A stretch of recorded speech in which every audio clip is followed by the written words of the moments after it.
신약성경 요한복음 16장 1절로부터 33절 말씀입니다.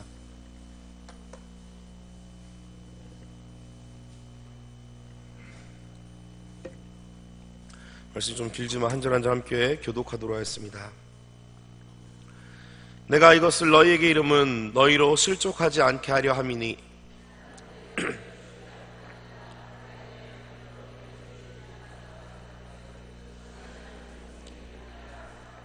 그들이 이런 일을 할 것은 아버지와 나를 알지 못함이라.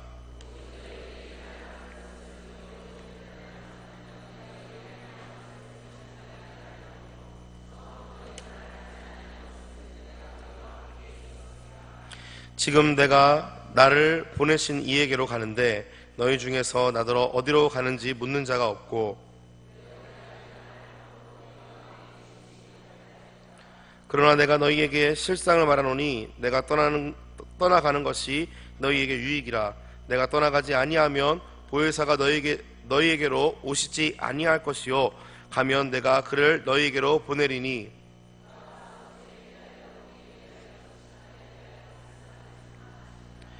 죄에 대하여라 함은 그들이 나를 믿지 아니하며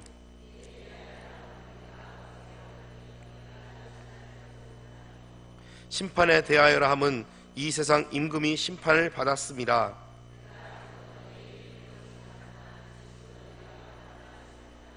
그러나 진리의 성령이 오시면 그가 너희를 모든 진리 가운데로 인도하시리니 그가 스스로 말하지 않고 오직 들은 것을 말하며 장래일을 너희에게 알리시리라.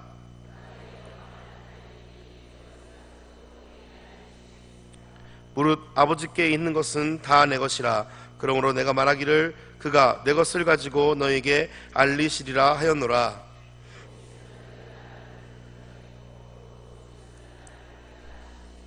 제자 중에서 서로 말하되 우리가 말씀하신 바 조금 있으면 나를 보지 못하겠고 또 조금 있으면 나를 보리라 하시며 또 내가 아버지께로 감이라 하신 것이 무슨 말씀이냐 하고,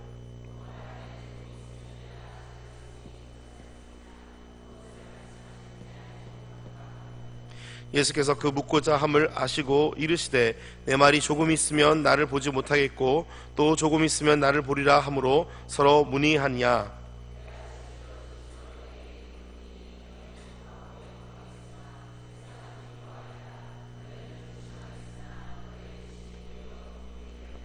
여자가 해산하게 되면 그때가 이르렀으므로 근심하나 아기를 낳으면 세상에 사람 난 기쁨으로 말미암아 그 고통을 다시 기억하지 아니하니라.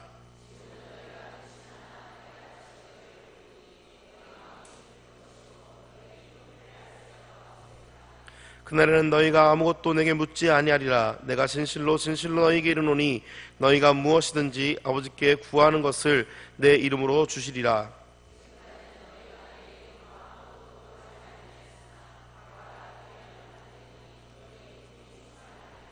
이것을 비유로 너희에게 일렀거니와 때가 이르면 다시는 비유로 너희에게 이르지 않고 아버지에 대한 것을 밝게 이르리라.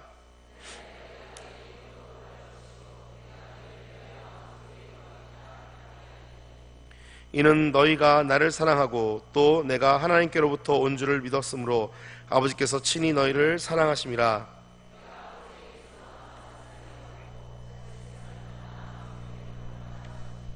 제자들이 말하되 지금은 밝히 말씀하시고 아무 비유로도 하지 아니하시니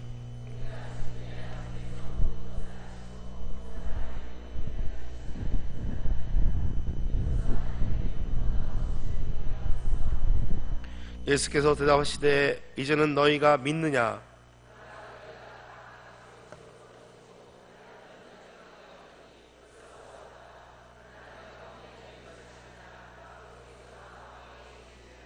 (33절입니다) 이것을 너희에게 이르는 것은 너희로 내 안에서 평안을 누리게 하려 함이라.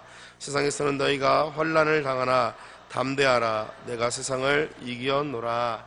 아멘. 할렐루야. 우리 옆사람과 옆분들과 앞뒷분들과 인사하겠습니다. 잘 나오셨습니다. 은혜 받읍시다.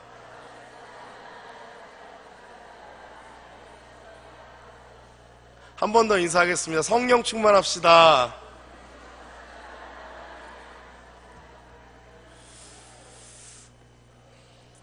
이런 말씀들을 쭉 이렇게 묵상하시다가 아니면 읽다 보시면은 어느 말씀의 그 장면들이 이게 막 묘사되는 가운데서 좀 이렇게 좀 부럽다 하는 그런 장면들이 혹시 있지 않으십니까? 저는 나름대로 좀 부럽다고 느껴지는 장면이 사도행전 2장에 등장하는 말씀인 마가의 다락방에 열흘 동안 어떤 학자가 이렇게 묘사를 하더라고요. 굉장히 좁은 장소라고 해요. 따닥따닥 이렇게 붙어있는 장소고 120명이 들어가기에 좀 버거운 마가의 다락방인데 그곳에서 더운 날씨에 여러분 잘 아시겠지만은 120명의 사람들이 부대 끼면서 기도한다는 게 쉽지 않잖아요. 근데 하루를 기도한 것도 아니고 이틀을 기도한 것도 아니고 무려 열흘 동안 기도를 했다는 것입니다. 열흘 동안 냄새 풀풀 나면서 잘 씻지도 않았겠죠. 그런 가운데서 더운 가운데서 열심히 기도하는 가운데 그들이 열흘째 되던 날 성령 충만한 가운데 성경에 회리바람이 일면서 성령 충만함이 있게 됩니다.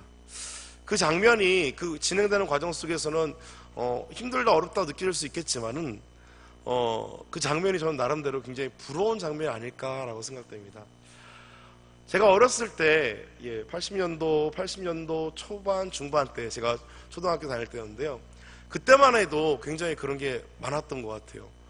부흥회를 하거나 하면 사경회를 하거나 부흥회를 하면은 보통 일주일 내내 할 때도 있었고 뭐 길게는 일주일 내내 짧게는 해도 최소한 한 4일 정도 5일 정도 이렇게 했었고 또 부흥회를 하면은 밤새껏 거의 뭐 설교는 한 2시간 듣고 뭐 기도하는 시간 한두 시간 더 길게 보통 집회를 한 4시간 길게는 5시간 이렇게 했던 것 같아요.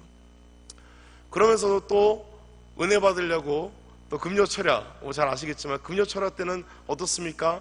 거의 반복되는 말씀들이 제 기억으로는 그랬던 것 같아요. 항상 목사님이 설교하셨던 말씀이 성령 받으라는 말씀, 성령 충만하라는 말씀이었고 또 그런 가운데서도 기도에 힘쓰라. 그렇게 열심히 기도하는데도 기도에 힘쓰라고. 때로는 목사님이 열심히 기도하는 성도들, 최소한 금요철에 나오시는 성도들은 기도하려고 나오시는 거고 평소에도 기도 열심히 하시는 분들이잖아요. 근데 막 혼나요. 잘 아시겠지만 기도하라고 혼나고 왜 이렇게 기도 안 하냐고 혼나고. 근데 그렇게 혼나는데 더 은혜가 돼서 더 기도하는 모습, 그게 불과 10년 전 20년 전 우리 한국 기독교의 모습이 아니었나 생각이 됩니다. 한참 성장을 이룰 때 1980년대 그리고 1990년대 초반까지는요 엄청난 부흥을 이뤘고 엄청난 성장을 이뤘던 것이 한국교회입니다. 그때는요 항상 교회마다 기도가 살아있었습니다. 아멘. 성령 충만했습니다. 아멘. 근데 점점 그런 것 같아요. 대한민국이 발전하게 된 기점을 나름대로 역사학자들이 분석할 때 올림픽이었다는 그런 추측들을 많이 하고 있습니다. 그랬던 것 같아요. 올림픽으로 인하여서 경제적인 성장도 많이 이루었고 많은 발전을 이루었던 게 대한민국인 것 같아요. 뭐 그때 한참 나왔던 말이 한강의 기적 그런 말들이 나왔고 빠른 경제적인 성장을 이루었고 굉장히 잘 사는 나라. 좀만 있으면 GDP가 3만 불에 이르는 시대가 온다고 합니다. 내년에 그렇게 될 전망이라고 기사를 통해서 봤는데 세계적으로 봤을 때 27위 안에 이렇게 들어가는 그런 순위라고 해요. 굉장히 경제적으로 많이 발전한 나라. 그런데요, 이 경제적인 발전을 통하여서 조금 이렇게 떨어지고 있는 것이 바로 신앙적인 문제. 성도들의 감소와 또 기도하는 성도들의 감소, 또 그런 모습들을 많이 보게 된다는 것이죠. 그러면서 성령 받으십시오, 성령 충만하십시오, 아니면 기도하십시오라는 것이 왠지 교회에서 얘기한다는 것이, 강단에서 설교한다는 것이 굉장히 약간 불편하게 느껴질 때도 있다는 것이죠. 아유, 바쁘게 사는데 어떻게 기도합니까? 야근도 하고 또 어떻게 새벽을 깨웁니까? 네. 근데요, 우리의 어머님들, 우리의 할머님들, 우리 여기 계신 어사님들, 바쁜 일상 속에서도, 힘든 가정생활 속에서도요, 새벽을 깨우시면서 기도를 하셨어요. 순간순간마다 기도하는 것에 대해서 놓치지 않으셨어요. 저도 어렸을 때의 기억이 있습니다. 제가 초등학교 때 저희 어머니는요, 아버지가 출장 가시는 날만 기다리셨어요. 아버지가 이제 해외 출장을 가시거나 먼 출장을 가시면 어머니께서는 저와 제 동생을 항상 데리고 교회 지하실로 데려가셨어요. 그래서 아버지 출장 가신 날은 철야하는 날이었어요.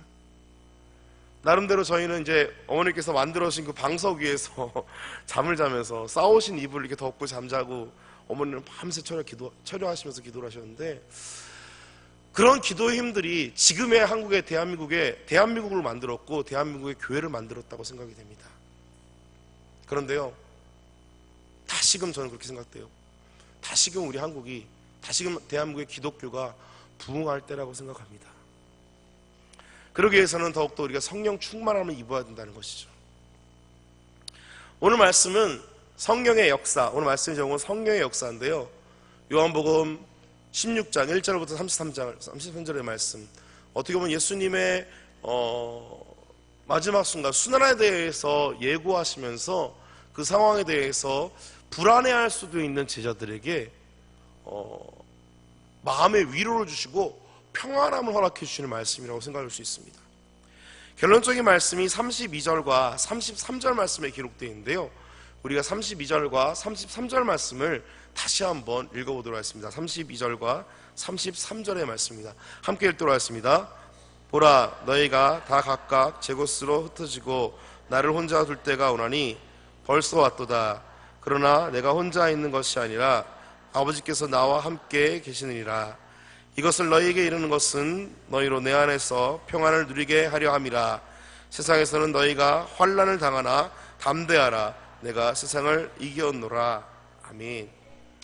이 당시까지만 해도 실감이 나지 않았을 거예요. 제자들은 예수님께서 십자가에 못 박혀 죽으신다는 것에 대해서는요. 그런데 예수님께서 직접적으로 말씀하시고 그런 가운데서 너희들에게 환난과 핍박이 찾아올 것이다 라고 말씀하십니다.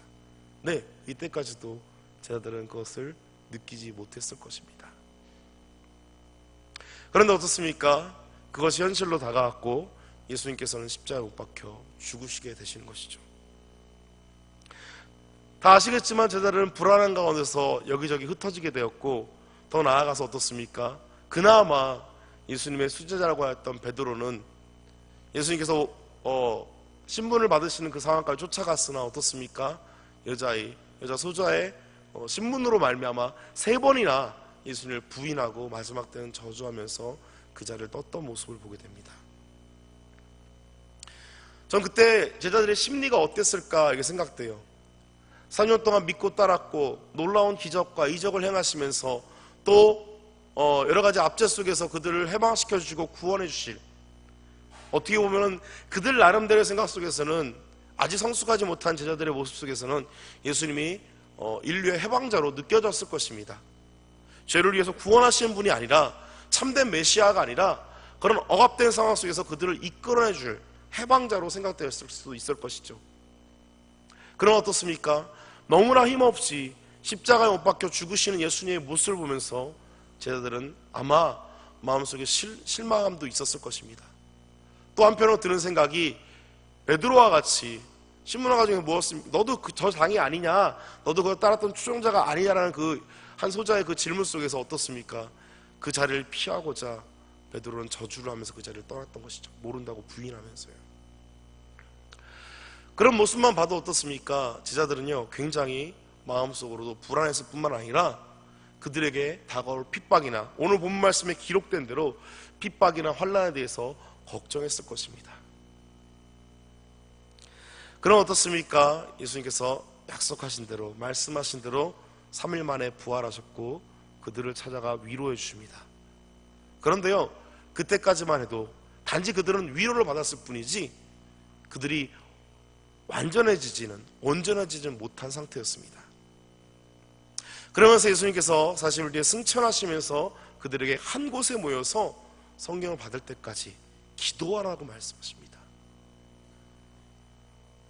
온전한 사역자, 온전한 복음의 증거자가 되었던 시점은 바로 그들이 성령 충만함을 입었을 때, 즉 그들이 성령 체험을 했을 때 그들이 온전한 복음의 증거자가 될 수 있었던 것입니다.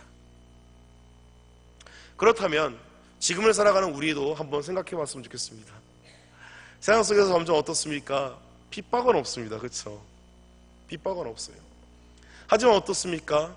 세상을 믿는 사람들에 대한 점점 입지가 좁아지는 모습이 있다는 것이죠. 담임 목사님과 이런저런 얘기를 나누다가 그런 얘기를 했어요. 그럼 대화를 나눴습니다. 예전에는 노방전도를 하거나 아니면 지하철이나 아니면 전철역 앞에나 그런 데서 복음을 전할 때 제재는 있었지만 그래도 복음을 전할 수 있었어요. 그런데 점점 시대가 변하면서 그런 것들을, 그러니까 복음을 전하거나 전도를 할 때는 어떻습니까? 신고가 들어와요. 여러분 잘 아시겠지만 저희 교회도 천왕역 앞에 3번 출구에서 월요일부터 토요일까지 전도팀들이 요일마다 이렇게 전도를 합니다. 그런데요, 종종 신고가 들어올 때가 있어요. 어떤 신고가요? 통행을 방해한다고 그 전도 텐트를 철수하라는 그런 신고가 들어올 때가 있습니다. 그런 거 볼 때 점점 어떻게 보면 그래요. 통로를 방해하는 것도 맞는 얘기지만 전도를 하는 게 점점 힘들어지지 않나라고 생각합니다. 여러분 우리 교회도 많이 했다는 얘기를 들었습니다. 축호전도요. 가가호호 방문하면서 배를 누르고 예수 믿으세요, 복음 전하러 왔습니다, 예수님 믿으세요 라는 전도를요, 저도 어렸을 때 많이 받아봤고 또 많이 하는 모습들을 많이 봤어요. 그런데 여호와의 증인이 이 전도하는 방법을 퇴색하게 만들고 정말 안 좋게 만들었죠. 점점 시대가 바뀌면서요, 복음을 전하는 것들에 대해서 점점 어려워지고 있다는 것입니다. 핍박은 없지만 그런 가운데서 복음을 전하는 힘들에 대해서는 점점 그 힘이 줄어들고 있는 모습을 보게 된다는 것이죠. 초대교회 때도 마찬가지였습니다. 그들이 복음을 믿고 예수 그리스도를 믿고 나서 아마 한 곳에 모여서 예배드렸던 모습들이 사도행전 말씀에 곳곳에 증거되고 있는데요, 그런 가운데서요 분명히 그때 핍박이 있었습니다. 초대교회 때도 핍박이 있었죠. 두 가지 핍박으로서 이렇게 분류를 해볼 수가 있는데, 첫 번째는 반종파적인 핍박입니다. 즉 갈라디아서뿐만 아니라 여러 곳곳 말씀 신약의 서신서를 통해서 우리가 볼 수 있듯이 바울도 증거하고 있지만 유대교인들에 대한 핍박이 많았다는 것이죠. 정통 유대교인들의 핍박이요. 바울은 그들을 향해서 거짓 교사들이라고 증거하기까지도 했었습니다. 그들의 핍박으로 말미암아 예수를 믿는 것에 대해서 많은 장애가 있었고, 또 그런 가운데에서도 율법적인 강요로 말미암아 또 할례에 대한 강요로 말미암아 어려움을 겪었던 교회들도 분명히 있었던 것입니다. 또한 어떻습니까? 반종교적인 핍박이 있었습니다. 이 반종교적인 핍박은 뭐냐면 AD 70년에 예루살렘이 로마로부터 함락되게 됩니다. 멸망하게 되죠. 그 이후에 어떻습니까? 본격적으로 핍박이 시작됩니다. 여러분 잘 아시겠지만 네로 황제요. 네로 황제가 기독교인들에서 엄청난 핍박을 가했습니다. 로마 황제만이 신으로서 인정이 돼야 되지만 어떻습니까? 기독교인은 오로지 유일하게 하나님만 참신이고 하나님 외에 다른 것들은 우상으로 여겼습니다. 로마 황제를 신격화하는 것조차도 우상이었던 것이죠. 그런 상황에서 그런 복음을 믿었던 기독교인들에게, 크리스천들에 대해서 엄청난 핍박이 가해졌던 것입니다. 또 어떻습니까? 잘못된 그런 유언비어가 퍼졌죠. 이들은 식인적인 풍습을 갖고 있다. 여러분 잘 아시겠지만 성찬식을 할 때 이것은 피요, 이것은 살이요 하면서 그것이 유아를 살해해서 그것을 피를 먹고 그럼 유아를 식인하는 그런 것으로서 인식되었던 것이죠. 또한 어떻습니까? 로마 시대 때는 분명히 계급 사회였고 여자들을 좀 천대시했던 그런 사회에서 예수님은 어떻습니까? 노예나 여자들까지도 동등시 여겼습니다. 이런 상황 속에서 로마의 핍박이 엄청나게 가해졌던 것이죠. 그런 핍박 속에서 신앙을 온전히 유지한다는 것은 참 힘든 일입니다. 여러분 잘 아시겠지만 12명의 제자들 중에서 11명이 순교를 당했습니다. 그들이 바울마저도 순교를 당했죠. 그들이 왜 순교를 당했습니까? 복음에 대해서 굴복하지 않고 힘을 다해서 예수 그리스도를 증거했기 때문에, 또 그런 가운데서 반종교적인 습관 속에서 기독교에 대해서 천대시하면서 그들을 경계하는 습관 속에서 그들은 순교를 당할 수밖에 없었던 것이죠. 그러나 여러분 잘 아시겠지만 바울도 복음을 전하기 위해서 로마로 향했던 것입니다. 사랑하는 성도 여러분, 초대교회 때도 이런 엄청난 핍박이 있었고 잘 아시겠지만 우리나라의 초대 기독교회 때에도 핍박이 있었습니다. 6.25 전쟁을 통하여서 일제시대를 통하여서 많은 핍박이 그리스도인들에게, 크리스천들에게 가해졌죠. 그러나 어떻습니까? 거룩한 순교자의 핏값으로 말미암아, 저는 그렇게 생각합니다. 이 대한민국이요, 거룩한 순교자의 핍박으로 말미암아 세워진 나라라고 생각합니다. 그렇기 때문에 기독교의, 대한민국의 기독교가 급속하게 성장할 수 있었고, 전 세계 다 찾아봐도 이렇게 성장을 급격하게 하면서 크게 성장한 나라는 거의 없을 정도로, 하나님께서 이만큼 축복을 부어준 나라가 없을 정도로 인식될 정도로 이 나라는 엄청나게 부흥하고 성장했던 것이죠. 근데 점점 시대적 상황 속에서 그런 입지가 좁아지면서 복음을 전하기도 힘들어지고, 또 예수를 믿는다는 것에 대해서 많은 방해적인 요소도 있죠. 한 가지 요소가 무엇입니까? 물질적인 풍요로움도 사단의 전략이라고 생각합니다. 점점 잘 살게 만들면서, 점점 풍요로운 삶을 살게 만들면서 기도하는 시간에 대해서 점점, 또 아니면 바쁘게 살게 하면서 그런 시간들을, 더욱더 하나님을 찾는 시간들을 하나님보다는 일에 대해서, 하나님보다는 여가에 대해서, 하나님보다는 좀 더 잘 사는 그런 삶을 누리기 위해서. 여러분, 그래요. 이런 것도 하나의 핍박이라고 생각됩니다. 그렇다면 이런 핍박과 환난 속에서 우리가 승리하는 방법은 무엇입니까? 분명히 오늘 본 말씀에서도 이야기하고 있습니다. 성령 충만함에 대해서 이야기하고 있습니다. 오늘 본 말씀에 한번 찾아서 읽어보도록 하겠습니다. 22절 말씀 함께 읽어보도록 하겠습니다. 22절 말씀입니다. 오늘 본문 22절 말씀입니다.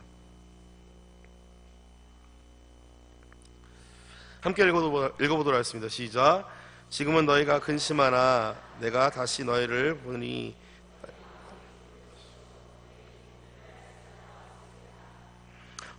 이 본 말씀을 통해서 우리가 알 수 있는 것은 두 가지를 살펴볼 수가 있는데요.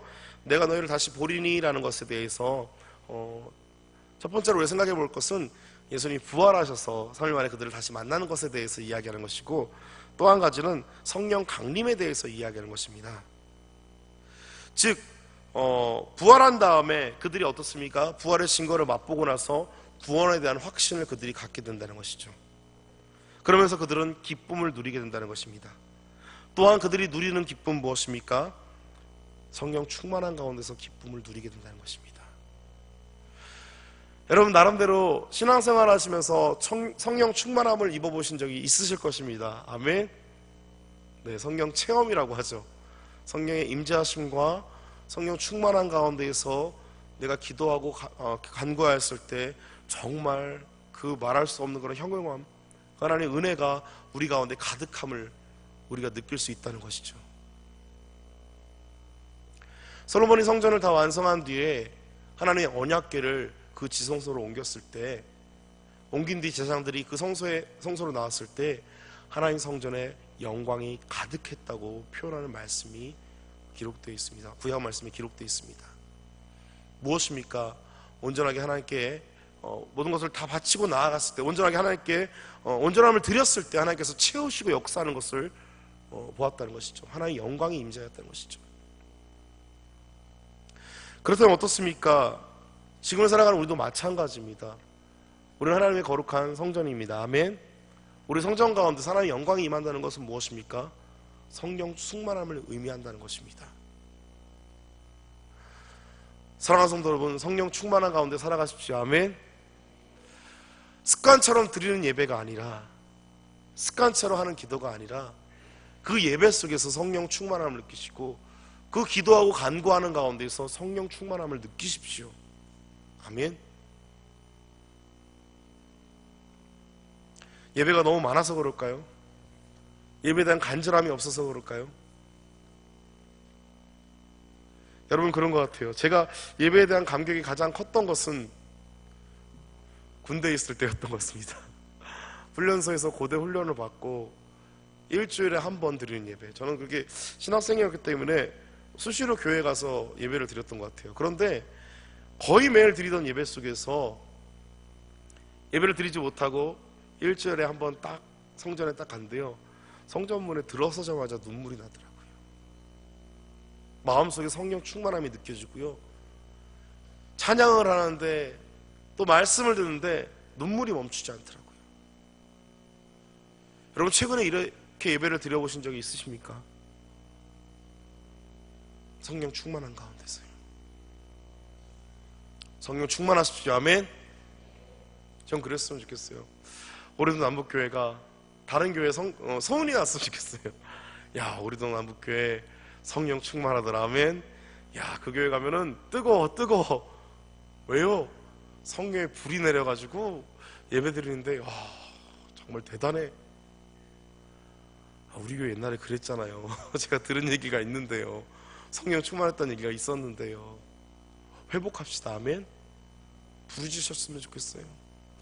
특히나 우리 권사님들 회복하십시오. 아멘.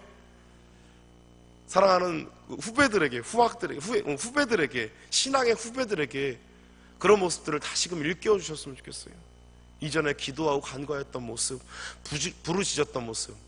그래도 감사한 게 요즘에 우리 권사님들이요, 교육부서들을 위해서 기도해 주시고 또 1부 예배, 2부 예배를 위해서 끊임없이 기도해 주시는 모습으로 말미암아 교회가 점점 예배가 풍성해지는 것을 느끼게 된다는 것이죠. 저도 고등부 예배를 인도하면서 그런 것들이 느껴져요. 여러분 그렇습니다. 기도하는 교회, 살아있는 교회입니다. 아멘. 성령 충만한 교회, 살아있는 교회입니다. 아멘. 그런 교회가 됩시다. 아멘. 그러기 위해서는 우리가 더욱더 부르짖어야 됩니다. 그리고 더욱더 사모하는 마음이 있어야 돼요. 간구하는 마음도 있어야 되고 또 성령 받기를 더욱더 사모해야 된다는 것입니다. 성령 충만하기를 더욱더 사모해야 된다는 것입니다. 초대교회 사도들도 그랬어요. 핍박은 있었지만 그들 가운데 기쁨이 있었어요. 그 기쁨의 주체는 무엇입니까? 바로 성령 충만함이었다는 것입니다.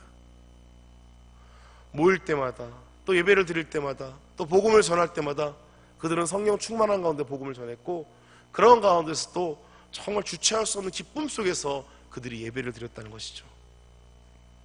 우리도 그랬으면 좋겠습니다. 성령의 내주하심이 우리 가운데 있어야 된다는 것이죠. 또 그런 가운데서도요, 어떻습니까? 그런 가운데 기쁨이 있었다는 것입니다. 예수님의 위로는 분명히 제자들에게 있었습니다. 그러나 아까도 말씀드렸지만 분명히 제자들이 당해야 할 고난은 없었던 것은 아니었습니다. 끊임없이 그들 앞에 고난이 있었죠. 바울도 고백했잖아요. 수없는 매질과 수없는 어려움과 죽을 고비와 그런 가운데서 바울이 끝까지 복음을 전하는 이유가 무엇입니까? 고난 속에서도 예수 그리스도를 증거한다는 기쁨이 있었고 그 기쁨의 주체는 바로 성령 충만함이었다는 것입니다. 여러분 그래요. 성령 충만한 가운데서 어떻습니까? 복음을 안 전할 수가 없겠더라고요. 성령 충만하면요, 어떻게든 옆집 순이 엄마한테, 옆집 철수 아빠한테 복음을 전하게 돼 있어요. 근데 어떻습니까? 성령 충만하지 못한 가운데서 복음을 전한다는 것은 매우 두려운 일이죠. 부끄럽죠. 못하죠. 하지만 어떻습니까? 성령 충만할 때는요, 기쁨으로써 복음을 전하게 된다는 것이죠. 내가 만난 그 예수님을, 내가 만난 그 성령님을 어떻게든 전하고 싶은 마음이 있다는 것이에요. 그런 여러분 되시기를 주님으로 축원합니다. 전 그랬으면 좋겠어요. 오늘 본 말씀과 같이 세상을 향해서 대적하면서 또 그런 가운데서 축복의 통로의 역할을 감당하는 그런 성도들이 되기를 주님으로 축원합니다. 여러분 사단은 어떻습니까? 우는 사자와 같이 우리를 노리며 삼키려 하고 있습니다.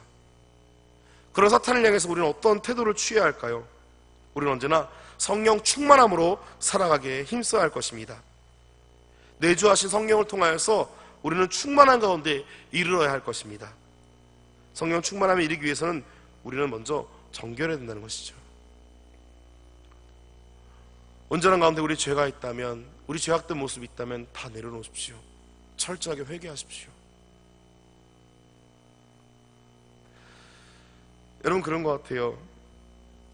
구약시대 때 이 물두멍의 역할은 무엇입니까? 손을 씻는 역할이었습니다. 근데 언제 이 손을 씻습니까? 번제물을 가까이 하거나 회막 안에 들어가기 위해서 제사장들이 그 물두멍에 정결 의식을 행했던 것입니다. 만약에 그렇게 행하지 않고 회막에 들어가거나 번제단에 가까이 하게 되면요, 죽임을 당했다는 말씀이 출애굽기 3장 21절 말씀에 기록되어 있습니다. 즉 하나님께 제사를 드리거나 회막 안에서 무슨 일을 하든지 꼭 먼저 들러야 했던 것이 바로 물두멍이었던 것입니다. 지금을 살고 있는 우리도 마찬가지입니다. 우리의 심령도 마찬가지입니다. 성령 충만함에 이르기 위해서 구약시대 제사장들이 손을 깨끗이 씻었던 것처럼 우리 또한 회개함으로 정결한 가운데 나아가야 할 것입니다. 아멘. 사랑하는 성도 여러분, 이런 여러분 되시기를 주님으로 축원합니다. 성령 충만하기 위해서 기도하십시오. 아멘. 성령 충만한 가운데 기도한다면요, 하나의 역사하는 힘이 큰 것 같아요.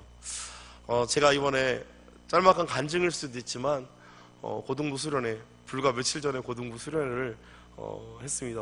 주일 저녁부터 수요일까지 고등부 수련회를 했었는데요, 진행했는데 여러분 기도로 말미암아 은혜 가운데 잘 마쳤습니다. 아멘. 너무 감사한 것은 몇몇 가지 기도의 제목들이 있었는데요, 그 기도의 제목들이 응답이 있었다는 것이죠. 놀라운 응답. 여러분 기도의 응답은요, 우리 삶 속에서 사소하게 느껴질 수 있고, 겪는 사람들은 주변 사람들이 그 사람을 봤을 때 이 사람이 제가 기도했을 때 응답받았습니다 하는 것들이 주변 사람들이 봤을 때 그게 사소하게 느껴질 수 있지만 그 당사자한테는 엄청난 기도의 응답이거든요.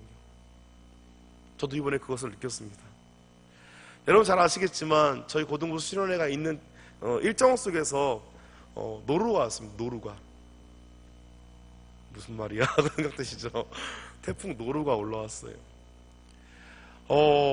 그 노루가 주일날, 월요일날 그 대한민국을, 한반도를 관통한다고 했거든요. 처음에 일기예보의 예측 속에서 그 크기도 거의 대형급 태풍이라고 했습니다. 엄청나게 기도했죠. 저희가 한 주간 동안 기도회를 가졌는데 임원들이 모이고 교사들이 같이 모여서 정말 힘을 다해서 기도했어요. 기도 제목을 내놓을 때마다 이 노루를 놓고 기도했어요. 여러분 잘 아시겠지만 일본으로 비껴갔습니다. 얼마나 감사하든지. 또 날씨와 기후를 놓고도 기도했어요. 저희가 화요일날 저희가 대부도로 갔는데, 대부도 근처 영흥도라고 있습니다. 영흥도에 있는 십리포 해수욕장으로 저희가 물놀이를 갔어요. 해수욕장 물놀이를. 잘 아시겠지만 여러분, 물놀이 굉장히 재밌잖아요. 학생들이 굉장히 즐거워하는 것이고 굉장히 재밌게 놀더라고요. 해변에서 축구도 하고 뭐 서로 막 물에 빠뜨리기도 하고 엄청나게 재밌게 놀더라고요. 그런데 여러분 잘 아시겠지만 당연히 해수욕의 참맛은 뜨거운 햇볕 아래에서 노는 것인데요, 너무 햇볕이 뜨거우면요 노는데 지장을 받을 수도 있어요. 그리고 사람이 또 너무 많으면 노는데 지장을 받을 수가 있습니다. 근데 정말 감사한 거죠. 그것을 놓고도 기도했거든요. 물놀이 속에서 안전을 놓고도 기도했지만 날씨와 환경을 놓고도 기도했습니다. 감사한 것은 저희가 딱 해수욕장에 간 날 정말 사람이 그렇게 많지가 않더라고요. 적당하게. 이 적당함의 표현은 어느 정도 사람이 있는데, 또 저희가 잘 아시겠지만 사람이 너무 많으면요, 저희가 축구를 했거든요. 그 모래사장에서. 사람이 너무 많으면 축구를 못합니다, 아이들이요. 근데 축구를 할 수 있을 정도로 적당하게 사람도 있었고, 더욱더 감사한 것은요, 날씨가 흐렸습니다. 목사님, 흐린 게 뭐가 감사한 겁니까? 감사하죠. 너무 더워 보십시오. 애들이 놀다 지쳐요. 목사님 힘들어요. 근데요, 한 명도 저희가 그늘막에 이렇게 텐트를 이렇게 대여해가지고 있었는데, 아이들 거의 다 대부분이 다 물가에 가서 놀더라고요. 너무나 재밌게. 너무나 감사했습니다. 더욱더 감사한 것은 저희가 수련회 기간 동안에 좀 늦게 오겠다 하는 애들도 있었고, 못 갈 것 같아 하는 애들도 있었어요. 근데 제가 그럼 못 가는 애들한테 그랬어요. 못 가더라도 주일날 목사님께서 말씀을 전해주셨거든요. 저녁 때만큼은 좀 왔으면 좋겠다 라고 얘기를 했어요.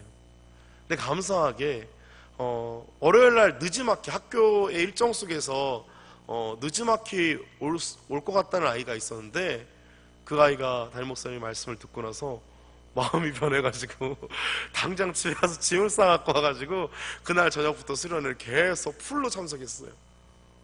얼마나 감사하던지. 또 감사한 것은 주일날 저녁에 참석했던 한 아이가 있었는데, 그 아이가 이제 온 지 3주밖에 안 된 아이였어요. 3주밖에 안 된 고등부 1학년짜리 아이였는데 이제 제가 이제 그 아이하고 이런저런 얘기를 하다가 이전에 교회 다녀본 적 있니? 제가 이제 대화를 했었거든요. 그랬더니 초등학교 1학년 때 다녔었고 중학교 1학년 때, 중학교 3학년 때 다녔었대요. 초등학교 1, 2학년 때는 뭣도 모르고 친구를 따라서, 저희 교회가 아니고요, 다른 교회, 뭣도 모르고 친구를 따라서 교회를 갔는데 뭐 그러다가 뭐 이래저래 하다가 또 안 나가게 됐다고 하더라고요. 중학교 1학년 때는 그때도 그냥 중학교 1학년 때 그냥 갔는데 좀 상처가 있었다고 하더라고요. 기타를 선생님이 가르쳐 주기로 했는데 선생님이 너무 좀 성실하지 못하게, 자기는 정말 배우고 싶은 열정이 있었고 그런 게 있었는데 좀 가르쳐 주다가 말다가 이렇게 하는 모습 속에 너무 실망해가지고 교회를 안 갔다고 해요. 그리고 중3 때 교회를 갔는데 뭔가 이렇게 뜨거운 걸 느껴보고 싶어가지고, 자기가 그런 걸 경험해보고 싶어가지고 얘기를 들은 게 있나 보더라고요. 그런데 갔는데 마음에 공허함만 있었고 뭐 그런 게 없었다고 하더라고요. 그러면서 그 아이가, 근데 감사한 것은 제가 계속 권했어요. 언제 3주밖에 안 됐지만 그래도 이번에 수련회 가면 좋을 거다, 재밌을 거다. 감사한 건요, 그 친구가 월요일부터 주일날 왔다가 안 온다 그랬던 친구가 다시 월요일부터 참석을 하게 됐습니다. 놀라운 것은요, 그 아이가 그런 간증을 하더라고요. 마음속에 공허함이 채워졌대요.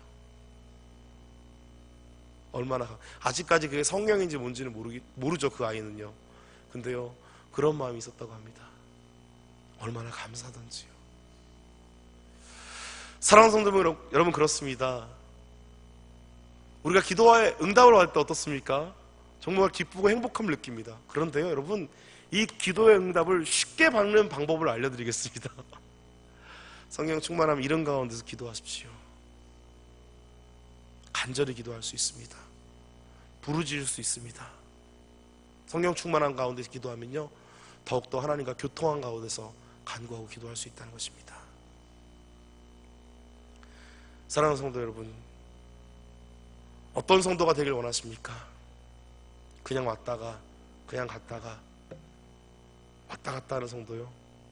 주일날 한 번 예배를 드리고 그것에 만족하는 성도요? 나 할 거 다 했어, 주일날 왔으니까 됐지 뭐.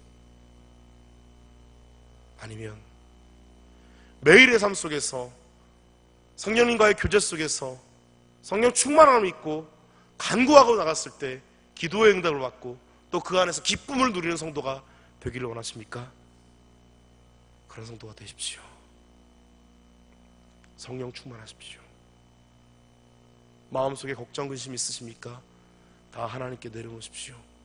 그런데요, 단지 내려놓고 끝나는 것이 아니라 그를 위해서 힘써 기도하셔야죠. 성령 충만함 받기 위해서 기도하십시오. 여러분의 모든 문제가 해결될 것입니다. 어려운 문제가 해결받을 것입니다. 그런 성도가 됩시다. 그런 교회가 됩시다. 아멘. 시간 찬양하겠습니다.